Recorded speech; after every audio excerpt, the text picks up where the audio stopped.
Bon, aujourd'hui je vais vous faire une vidéo sur les fonctions un peu inutiles de la Tesla Model Y ou Model Y, selon comment vous dites. Comme vous voyez, on est en train de transporter des meubles, donc faites pas trop attention à ça, parce que c'est pas le truc qui est important aujourd'hui. Bien évidemment, j'ai mon chauffeur aujourd'hui pour que je puisse... pour que je puisse filmer. Donc je vais vous montrer la première chose qui est vraiment totalement inutile mais qui est assez drôle, surtout en période de Noël, ce qui n'est du coup pas du tout le cas de maintenant. Donc si vous appuyez là, ho ho ho. Voilà, donc la Tesla se transforme en un petit traîneau très magnifique. Vous voyez que les vélos ça devient des petits rennes. Les autres voitures, je me souviens plus si c'est des rennes ou si c'est autre chose, mais on va voir de suite parce que là il y a des voitures garées. Ah bah c'est aussi des rennes, je sais pas si vous voyez, voilà. Donc je trouve que c'est voilà, c'est vraiment totalement inutile mais c'est assez drôle. Je me demande à quel moment Elon Musk il s'est dit ah tiens on va faire une fonction d'affichage Noël. Mais c'est quand même drôle j'avoue.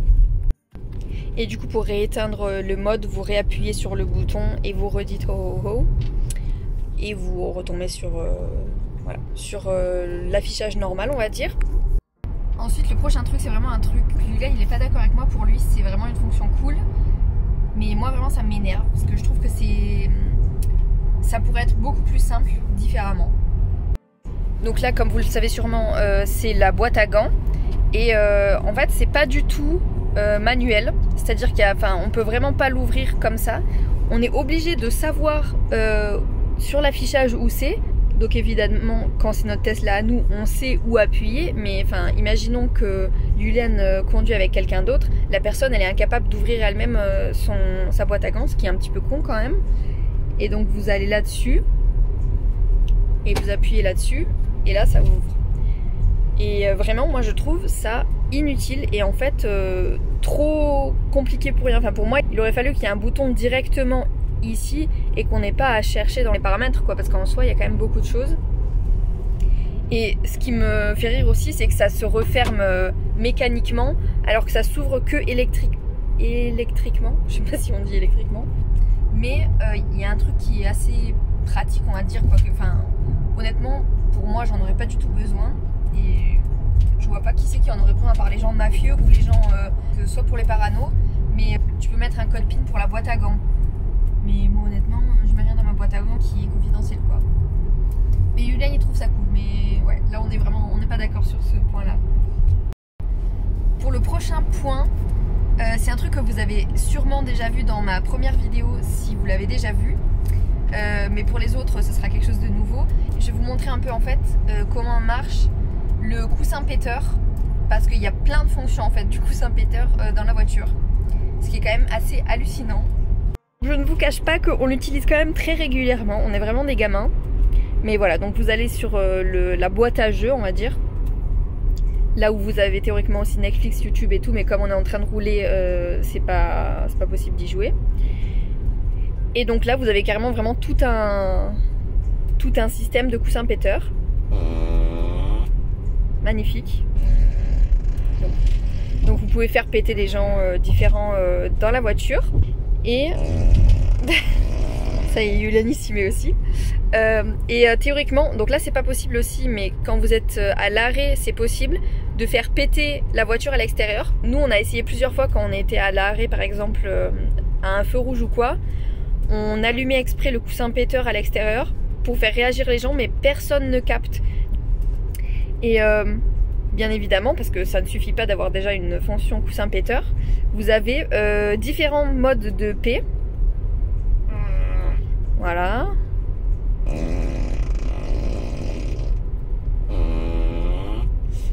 C'est...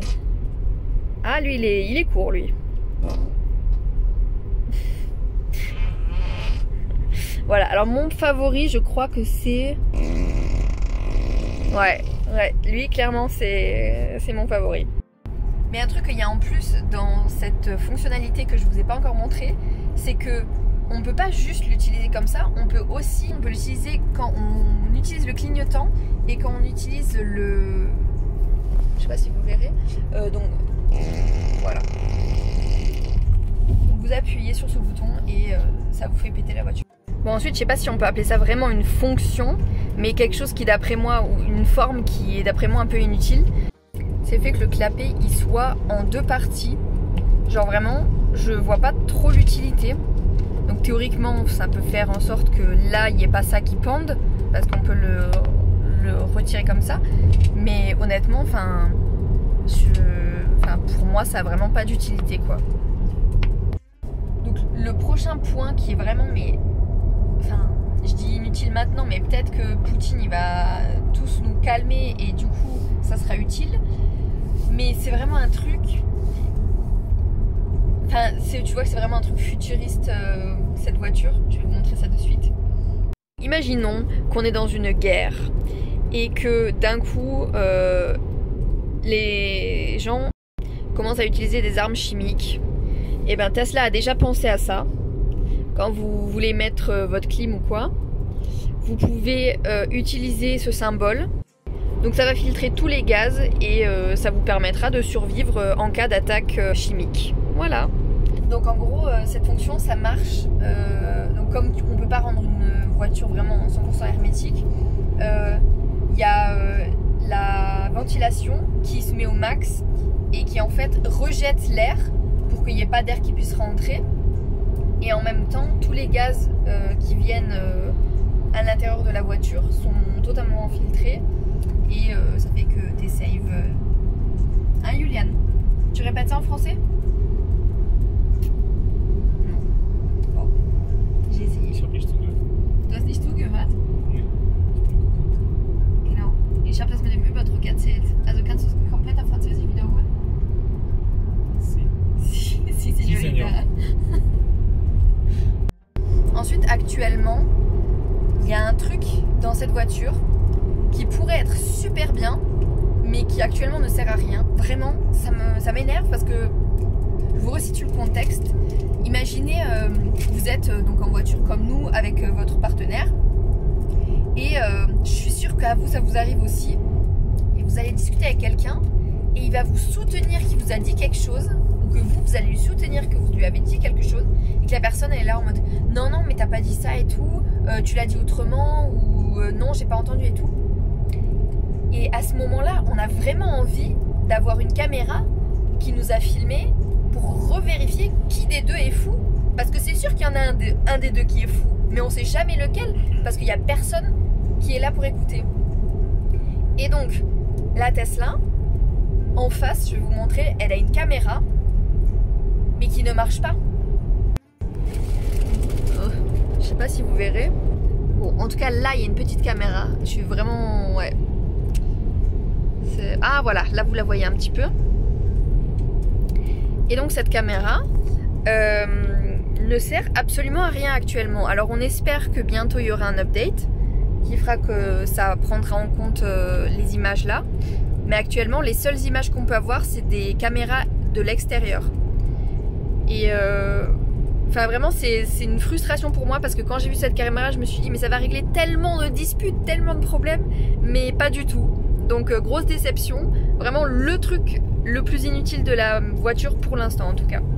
Une autre fonction mais qui ne sert mais à rien, c'est la fonction rouler sur Mars. Vous connaissez l'amour de Elon Musk pour Mars et pour la conquête spatiale.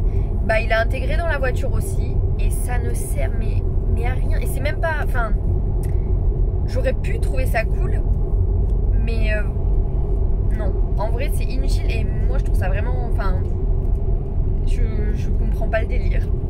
Donc là, si vous allez sur votre tableau de bord, vous allez sur l'arcade, la Toy Box. Donc là, vous avez soit théâtre, arcade, Toy Box. Et dans la Toy Box, donc avec tous ces trucs-là, vous avez la conquête de Mars, là. Espèce multiplanétaire. Et voilà. Et là, théoriquement, vous êtes sur Mars. Donc là, on ne le voit pas du tout, mais on est censé bouger sur Mars. Oula. Et en fait non, on voit même pas bouger. Du coup c'est même pas,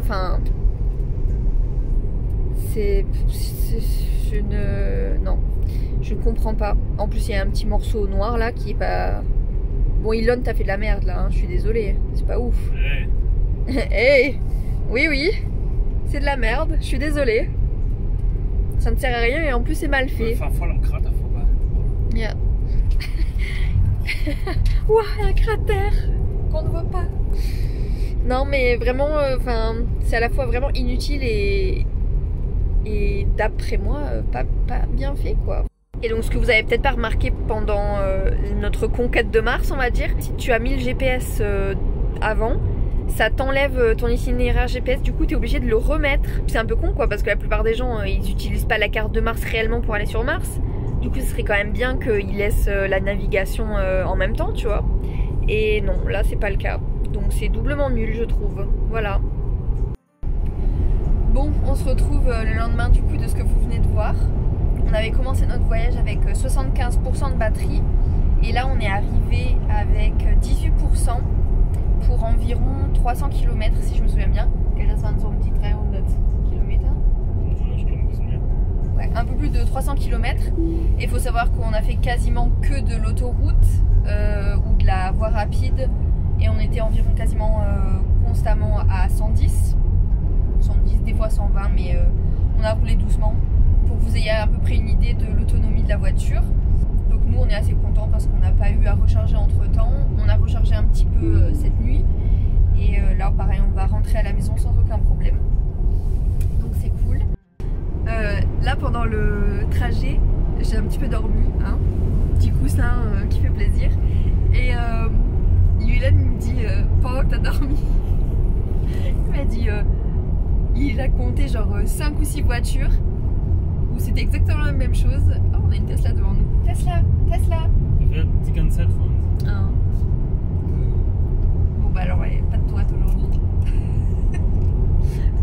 Donc il m'a dit il y a au moins 5 ou 6 voitures qui sont passées et à chaque fois c'était la même chose. Le gars conduisait, la copine dormait et il m'a dit la dernière c'était le must have. Elle était en mode comme ça avec la bouche à moitié ouverte, enfin un plaisir. Mais écoute, en général c'est les hommes qui préfèrent conduire donc j'y laisse. En plus j'ai les tongs aujourd'hui. T'as pas de tongs toi? Quoi? Les tongs, flip-flops. Those kind of flip-flops. Il y a encore une fonction et je pense que ceux qui connaissent bien Tesla et qui regardent souvent des vidéos ou qui eux-mêmes ont une Tesla savent, c'est la fonction la plus inutile en fait, mais la plus cool de la voiture, que je vous montrerai dans un extrait où il fera nuit, parce que c'est là où on verra mieux tout l'envergure du truc. C'est le jeu de lumière. Donc je vous montrerai l'extrait, mais c'est vraiment c'est un truc what the fuck. Hein. Et ça marche pas qu'avec le modèle Y, ça marche avec tous les autres modèles. Donc c'est un petit peu différent selon les portes, etc. que vous avez. Mais c'est à peu près le même principe partout et c'est le truc qu'il faut avoir vu au moins une fois quand on a une Tesla. Mais nous, on l'utilise jamais, à part pour le montrer aux gens justement, parce que c'est marrant quoi, de se dire qu'une voiture peut faire ça. Et tu te dis mais le gars il doit être complètement timbré qui a inventé ça. Mais c'est pour ça que je kiffe Elon Musk, parce que ça a beau être un génie, c'est aussi un gars qui fait... Il est content. Ouais, c'est un génie, mais c'est quelqu'un qui est fou quoi. Bon, on a trouvé un endroit où ça pouvait être cool. Donc vous allez là. Voilà, et après il faudra cliquer sur c'est parti, donc on va sortir de la voiture. Donc là on peut faire en sorte que ce soit pas trop bruyant. Comme on veut gêner personne, on va le faire à moitié. Je vous conseille de le faire une fois quand même très fort, mais pour la vidéo je vais pas exagérer.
Et les fenêtres qui s'ouvrent et qui se ferment, le coffre qui s'ouvre et qui se ferme.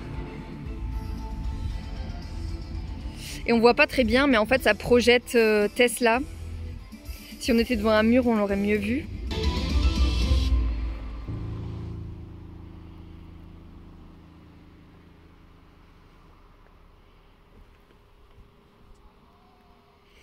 Voilà, voilà, c'était tout pour le jeu de lumière.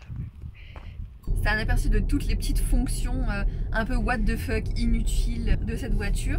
Donc si jamais ça vous intéresse, je pourrais faire une vidéo sur les fonctions qui pour nous sont le plus utiles dans la Tesla et vraiment qui sont les raisons pour lesquelles on est vraiment super content de notre voiture.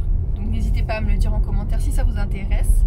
Et si vous n'avez pas encore vu notre première vidéo où on va récupérer notre voiture, je vous la mets aussi en description et puis elle s'affichera aussi normalement en toute fin de vidéo. Il y aura assez régulièrement des vidéos axées sur la Tesla, même si je ne parle pas que de ça dans ma chaîne, mais ce sera quand même un thème qui arrivera assez récurremment. Donc voilà, et je voudrais aussi dire un grand merci à toute la communauté Tesla parce que ça m'a fait super plaisir de voir toute la bienveillance en fait dans les commentaires de mon vlog, sachant que j'étais vraiment réticente au début à l'idée de faire la vidéo, mais c'est mon copain qui m'a dit mais si vas-y, c'est pas parce que t'es une femme qu'il y aura un problème. Et il a eu raison au final, et c'est là qu'on se rend compte qu'il n'y a pas que des mauvaises personnes sur YouTube. Et voilà, donc merci à toutes les bonnes vibes de la communauté Tesla et bien sûr aux autres, hein, parce qu'il n'y a pas que des adeptes des vidéos Tesla. C'était sûr qu'il a fait une petite accélération pendant le voyage.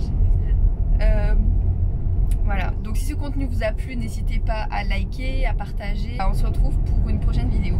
Allez, ciao!